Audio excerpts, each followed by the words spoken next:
Hello Manhattan, and welcome to this week's edition of Channel 8 News. I'm Katya Like. And I'm Jason Beats.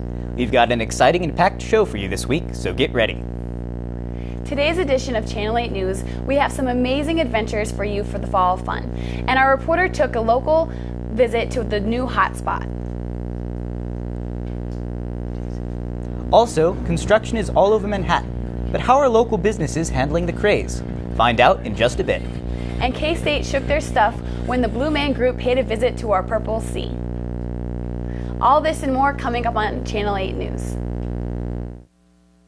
This is Channel 8 News, KKSU LP. For Manhattan and Riley County. From Kansas State University, this is Channel 8 News. Lately in Manhattan, the hot temperatures have been broken up by some cooler days and nights. Hopefully, more of this is to come for us around the corner. Our weather reporter, Matt Spooner, is outside with a look at our current weather. What's it feeling like out there, Matt? Well, Jason and Katya, it is pretty sunny out right now with a few clouds in the sky, but a low pressure system will be bringing in some rain and thunderstorms later on this evening. But for now, it is beautiful right outside here in Manhattan, Kansas on K-State's campus. Now back to you, Jason and Katya. Louisville, Kansas police answered a rather unique call on September 26th. Vandals had broken in and robbed the Pottawatomie County landfills. The sheriff's office says that the burglar caused around $250 worth of damage, the landfill's building, but was able to take off with a relatively small amount of cash and change. The vandal at least seemed a little bit remorseful because he left in a letter of apology.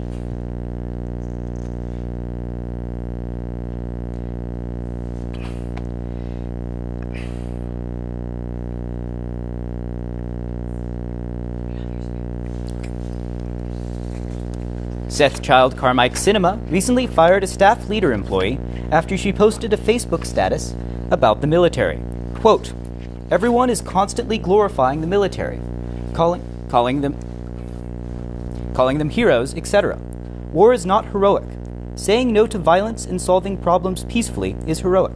So no, I will not thank those who choose on their own free will to go kill themselves in battle. Get a life and a real job. Oh, and stop demanding a military discount everywhere you go.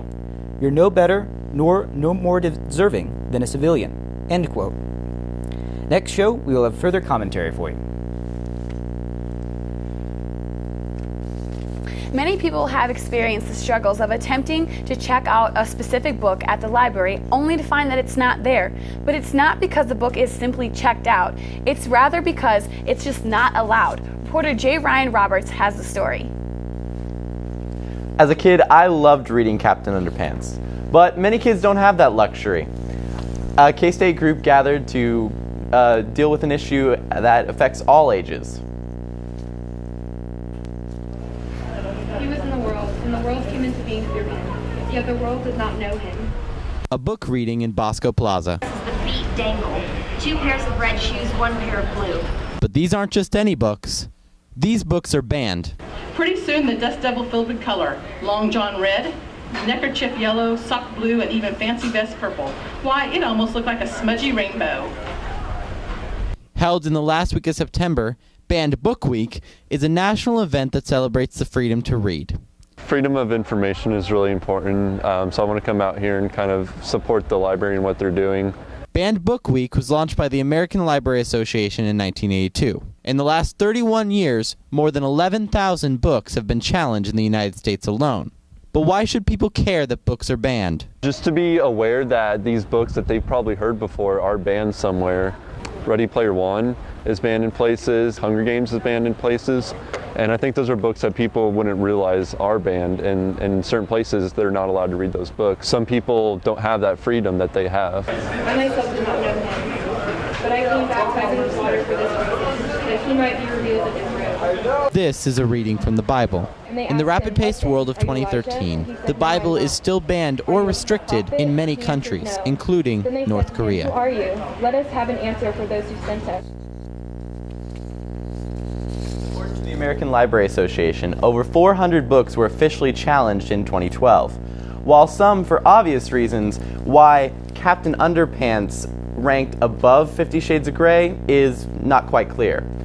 But despite it all, in the last week of September, people can stand up and remind us that not every book can be read everywhere. Thanks, Jay Ryan. Now, I know getting a job and after college sounds a little daunting, but for K-State Career and Employment Services is trying to help students in this process. Students gathered their resumes and portfolios and headed to K-State's annual career fair in Bramlage Coliseum. Suits, ties, pencil skirts, and sports coats were the attire for the students as they visited with potential employers and handed out resumes. Students came ready to hunt for their internships and jobs. People waited in line for their moment to talk with someone. Statistics showed that about 925 K-State graduates last year found jobs or applied for graduate school, so a big thanks goes out to the K-State Career Employment Services. We're going to take a short break, but coming right up after that, we'll show you how Manhattan businesses are handling all the construction, and also take a look at a very blue performance that had everyone laughing and dancing. And if you're looking for some local adventure, we know of something that just might amaze you. Find out more right after this.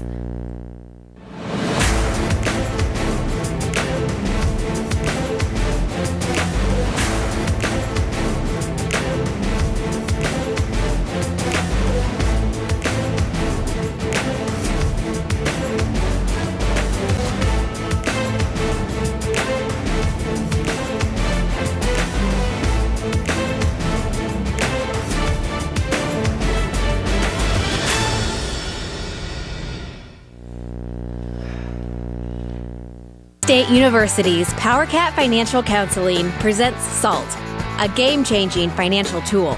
It's simple, useful, and best of all, free for K-State students and alumni.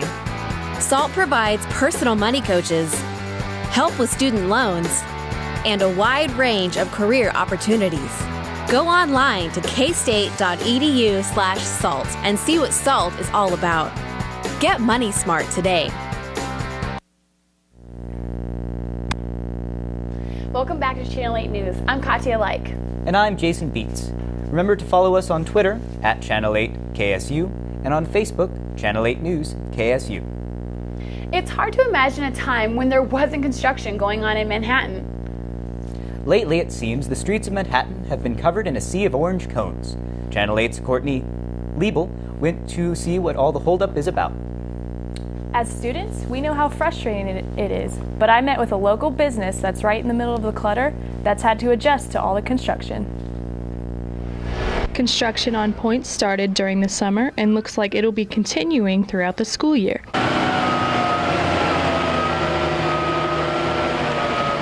Q's has been a staple on Point since 2003. The construction has taken away basically all of their parking spots. The only thing we've noticed is limited parking spaces. Front of our store is there's no parking available. Everyone's been having to park elsewhere and walk to the store. The road work might look like it would have a negative effect on business, but Q's has taken the construction and used it to their advantage. We've been able to use the construction as a kind of like an advertising, like we do special coupons, we do special in-store sales to try to get people to come down here. Q's wants people to know that the store is still open despite the obstacles. And we have a sign out front that says, yeah, we're open, we're still open, because from the outside it doesn't look like we're open just because of all the construction in front of the store. With all the mess now, Q's is confident it will help business in years to come. Even though it's been like a really, really long process, this whole construction, I know it's been going on for a really long time, we do feel it is going to positively affect our business in the long run just because our downtown is going to look great with all the updates and it's going to want to bring in more people to come shop downtown. I was actually surprised to hear that the construction hasn't negatively affected Q's and that they've been using it to their advantage. Katya, Jason, back to you. Thanks, Courtney. On October 9th and 10th, Kansas State's Department of Agriculture will be holding an emergency preparedness exercise for K-State's campus to practice the state's response plan to potential foreign animal diseases. The purpose of the exercise is to evaluate plans and procedures the department has put in place. More than 200 individuals will participate in the exercise. It will provide valuable preparation experience for the agencies to identify gaps in the response plan. You know, Katya, if I said I could paint myself blue and bang on random objects and become rich, would you believe me? No, Jason, I don't think I would believe you. But I think there's a group who might have already beat you to that idea. The Blue Man Group paid a visit to the school paid a visit to K-State, and the K-State found that they were loving the color blue.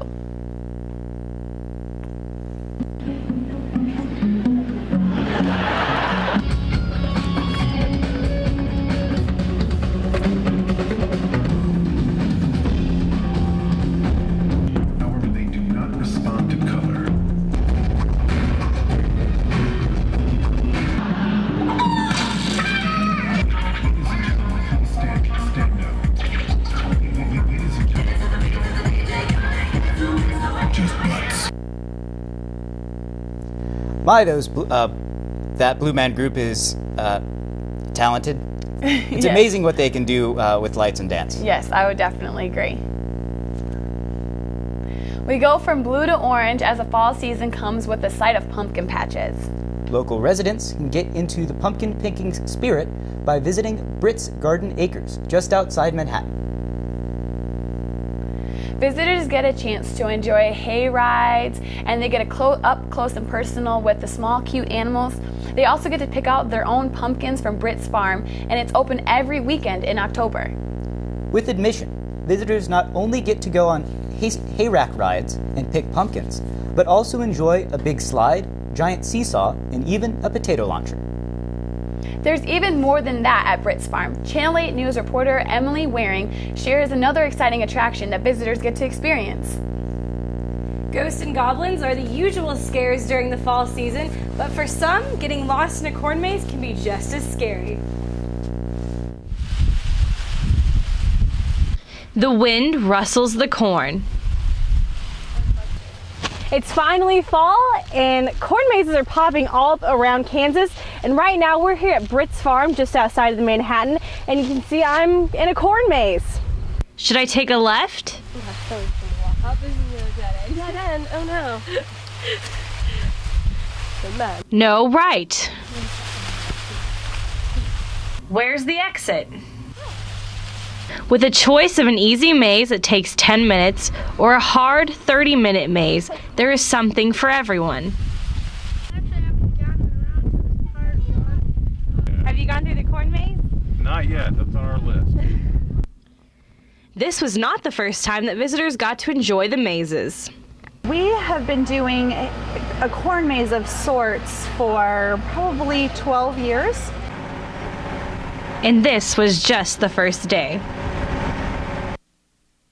To make the maze a little more exciting, thrill seekers can enjoy a scary maze at night. Emily, I have to ask, did you get lost? To be honest, I actually only did the easy maze, but if I would have done the hard maze, I probably would have gotten lost very easily. Now, Britt's Farm is not the only location I'll be visiting. Each week, I'll be visiting different Manhattan locations to do a segment called Manhattan Minute, and you can actually view those segments on our Facebook page at Channel 8 KSU and our Twitter account, Channel 8 KSU. Thanks, Emily. If you have an idea for the next Manhattan Minute, you can leave a comment on either our Twitter or Facebook pages. We look forward to hearing from you. It's time to take another break, but stay tuned to see what unique animal the Sunset Zoo has brought us. 150 years ago, the first native limestone was carved into the campus of Kansas State University. Since that time, K-State has known what it takes to rise to the challenge. Now, we're challenging ourselves to become a top 50 public research university by the year 2025. To reach that status, our research dollars, endowment, career award winners, and patents are growing to match our internationally recognized programs and research. K-State 2025 is more than a challenge, it's a commitment. A commitment we'll keep. Because where there's a wildcat, there's a way.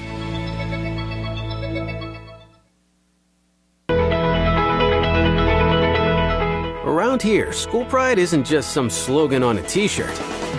It's the spirit that comes from understanding we are stronger when we're together. That's the essence of K-State Proud, a nationally recognized student-led fundraising campaign. In just 6 years, K-State Proud has helped raise more than $500,000 to help students who need it most and appreciate it best. Think of it as Philanthropy 101. K-State Proud. It's just one more way the Kansas State family treats one another, well, like family. Where there's a Wildcat, there's a way. Thanks for staying right here on Channel 8 News. I'm Jason Beats. And I'm Katya Like. If you're wanting more news and more insight on Channel 8 staff, be sure to like us on Facebook on Channel 8 News KSU or follow us on Twitter at Channel 8 KSU. Now, we are joined on set by Sunset Zoo. Thanks for joining us. And we have Jared from Sunset Zoo. What do you have here? This is our bearded dragon. Again, he's one of our animals that we have in our program animal collection, so he travels out to various groups and sites and whatnot when we use him to help educate people about animals. But yeah, this is our inland bearded dragon from Australia. Okay, and is this as big as he's gonna get, or? Yeah, he's pretty good size. He's full grown. Reptiles in general, they'll grow their entire lifespan, and so they kind of give sizes based on averages, and so he'll continue to grow, but once they get to a certain age, they slow down dramatically, so he's pretty much full grown. Okay, so how old is he then? He is around 10, not quite 10 years of age. He actually came to us. He was an ex-pet. Somebody had him and wasn't able to continue to care for him. We have a lot of requests like that, but we're not able to take all of them. We just happen to have a space available for this guy. That's so nice. he's cold-blooded, right? Correct. So are there special ways that you have to house them because of their cold-bloodedness? Mm-hmm. Yeah, we actually have two different lights that we have on him. We use one heat lamp in his terrarium as well as a UVB lamp too, so that he has the ability to kind of get under the heat lamp so that he can warm up, but then also if he wants to cool him down. We always try and provide all of our animals with different temperature gradients throughout their terrarium, their habitat. Okay, and what does he eat? These guys are actually omnivores, so they're going to eat insects, vegetables, things like that. At the zoo, we feed him mealworms, crickets. We also feed him kale, carrots, things like that. So he won't bite my finger off if I was to pet him or anything? No, you can touch him if you okay. like. Oh, cool. And so I take it these spikes are probably like for defense mechanisms? Yeah, these guys, he's pretty relaxed right now. The spikes just lay right next down to his body if you touch them. But when they get scared or into a defensive posture, they'll puff up their body, they'll puff up their throat sac, and all these spikes will stick straight out, and they'll be pretty firm to the touch, and that's for protection. Okay. And is he the only one that you have like this, or are there multiples of his kind? We just have one bearded dragon at the zoo, okay. And so again, he's not on exhibit. He's one of our program animals, so we do take him out. In our Nature Exploration Center, we have a couple of small terrariums that we do put some of our program animals out on exhibit. Okay, and so, if someone was interested in going to the Sunset Zoo, where would they go? Well, they can visit us online to get directions at sunsetzoo.com, and our hours, admission prices, our events, things like that are all available there online. Great. Well, that's all that we have for today. So thank you so much for visiting us. Yeah, thanks. Thank you. As of October 1st, 800,000 jobs were put on furlough. And that's just the start of the ramifications the government shut down as Congress has failed to reconcile their differences. Before the final deadline, the immediate impacts within the local community include a large number of civilian workers on Fort Riley now on leave without pay until the shutdown passes. Among items facing cuts are federal loans and government pensions. Those pensions include disability payments for military veterans. Officials on Fort Riley have been told not to comment on the situation and are directing all inquiries to the 1st Division's Public Affairs Office. The recent kidnappings and shootings in Kenya have shocked the world. The news has also struck home here in Manhattan. Channel 8 News' Katie Ellingsworth captured the story. Kenya is in grieving after a recent terrorist attack which took place in a shopping mall near Nairobi. The incident left 62 dead and over 175 wounded. The surprise and brutality of it all left Kenyan citizens in shock, but they're not the only ones. Kenyan natives all over the world rushed to social media sites and online news outlets to try and find information on their homeland's disaster, and K-State was no different. Sam Mwangi, a graduate and undergraduate professor in the School of Journalism here at K-State, has been following the story closely since it broke headlines and left him stunned, to say the least. This was a terrorist attack on a monumental scale. It was not what I thought. That's my mom. This is their wedding album. Growing up in the village life of the central province of Kenya, he remembers the peaceful, close-knit community where you may not have had much, but you had what you needed. Looking at images of family and friends and thinking back to his life only leaves him questioning the people behind this attack. What kind of a mind is that? And what political point do you hope to make? The terrorist group of Al-Shabaab has taken claim of the attack, and many say the Kenyan government has shown strength in its response. The Kenyan community has also refused to show fear, and Dr. Mwangi talks about just what this means to him. Something that the terrorists never expected to achieve. Instead of dividing us, they brought us together. Everyone rose and did their fair share to help their fellow Kenyans.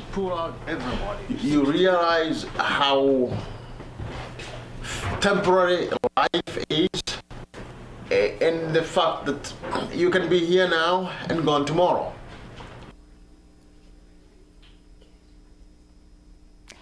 I want to personally thank Professor Mwangi for not only sharing his home and family with me, but for showing us all how a horrific incident can affect an international audience. Thank you, Katie. Well, once again, we're going to take a quick break, but when we come back, we'll take a look at this week's sporting events, and stay tuned for weather here on Channel 8 News. Choose your direction and navigate the road to success. Discover opportunities.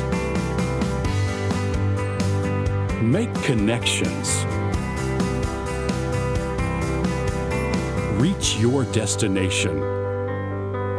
Earn a degree online from Kansas State University. Choose your direction. We'll help navigate. Weather reporter Matt Spooner is joining us at the desk to tell us what to expect this upcoming week. So what's in store for us, Matt? Well, we have another hot and humid day here in Manhattan, Kansas. Some possible rain and thunderstorms this evening, but currently it's partly cloudy under fair skies, and it's a beautiful day right here in Manhattan. And as you can see outside, there is a few clouds in the sky, not very many, but it is very sunny, and the humidity is making things a little bit sticky out there. But now we're going to look at our national forecast for today. And as we can see in Seattle, Washington, there is rain as always, and a high of 57 degrees. Down in Southern California and Los Angeles, there is a partly cloudy day with a high of 75 degrees. In Salt Lake City, Utah, a high of 71. And in Denver, Colorado, we also have partly cloudy skies with a high of 78. And right here in Manhattan, we have a high of 84 degrees for today. Dodge City, 84 degrees and sunny. Salina, 85 degrees and sunny. Down in Wichita, we have a temperature of 84 degrees with some sun. And of course, in Topeka, we have a temperature of 84 degrees for today. And for this evening's forecast, a 20% chance of precipitation and thunderstorms with a high of 84 but a low of 64 degrees. For your Thursday, partly sunny with a high of 81, a low of 60, and a 30% chance of precipitation as well. For your Friday, a high of 72 with a 30% chance of precipitation and a low of 45. For Saturday, a high of 62, mostly sunny skies. And for your Sunday, sunny with a high of 70 degrees. And now back to Katya and Jason. Thanks so much, Matt. I'm finally ready for some cooler weather. Channel 8 sports reporter Shelby Brunk is about to tell us about K-State sports. But before that, our Clay Center neighbors had quite a celebration for the homecoming weekend. A special thanks goes out to the Tiger News students for showing us what a Piokeek is all about. What a weekend here at the Pioteek celebration in Clay Center, Kansas. Just 30 miles west of Manhattan, this cozy town comes alive for this festival. The events began on Friday night with the second year of Cruise Night, which attracted people from all walks of life. The event inspired owners of cool cars to drive around, and some even did a burnout at the old gas station. The next morning, many rose early to run the Mark A. Chapman 10K race. Residents of Clay Center and the surrounding towns joined vendors from the area in downtown Clay Center to eat and socialize. While everyone enjoyed lunch, entertainment was provided by dancers from the dance company and Slagle Studio of Dance and Baton. The afternoon wrapped up with the 77th Pioteek Parade. Pioteek was a blast, and there's no doubt this Clay Center tradition is one to circle on your calendar for next year. Thanks again, Clay Center, for letting us see into your Pioteek celebration. It looked like a blast. The highlight of any homecoming game is right on the gridiron. The Marysville Bulldogs showed up to wreck the homecoming game, but Clay Center came home with the win. Representing in black, the Tigers rushed for 36 yards and completed 4 out of 5 passes for a total of 500 yards. Clay Center improved their record from 3-1. K-State volleyball had a week off, but that didn't stop Purple Pride from running through Manhattan. Number 5 equestrian team knocked out Oklahoma State at the Timber Creek Stables this weekend. With 11 games, Alexis Graves, Henley Adkins, and Rachel Webster jumped above the competition. Graves shot the team rolling with the first consecutive points of the game and rode strong with 83 points. Webster shined overall and finished the event with a score of 90. The women sought revenge after finishing second to Oklahoma State in the national championship last year, but came out on top this year. Men's golf sat atop the competition during the Jim Colbert Intercollegiate in Manhattan. The team placed first in the 30th and second on the first. Matt Green turned up the competition, improving 12 strokes from his first round, 7 over 79. Alex Carney fired an even par of 144 and enters the final round, falling behind first just by 4 strokes. Men's golf still pushes for improvement, but women's golf sits atop of the 8th rounds of the challenging at Onion Creek in Austin, Texas. Carly Reagans and Gianna Missenhelter pulled the Wildcats up from the 9th spot of the tournament. They improved during their position at the final round. This week for volleyball is an eventful one because with a competition that never gets old. We're actually going to be taking a quick break, so back to you, Katya and Jason. Thanks. K-State fans on the Wildcat 91.9. Klein's going to take a pitch out to the right. Hubert dices his way up and into the end zone for the Wildcat touchdown. Takes the snap. He's going to roll out. He's going to throw deep over the middle of the field for Tyler Lockett. Catches it. 15-10, 5, touchdown, Kansas State. For all of your K-State sports coverage, tune into the Wildcat 91.9. I like K-State mainly for the family. Well, that's all that we have for today. I want to give a special thanks to everyone here at Channel 8 News, from Jason, Matt, Shelby, and myself. Thanks for joining us.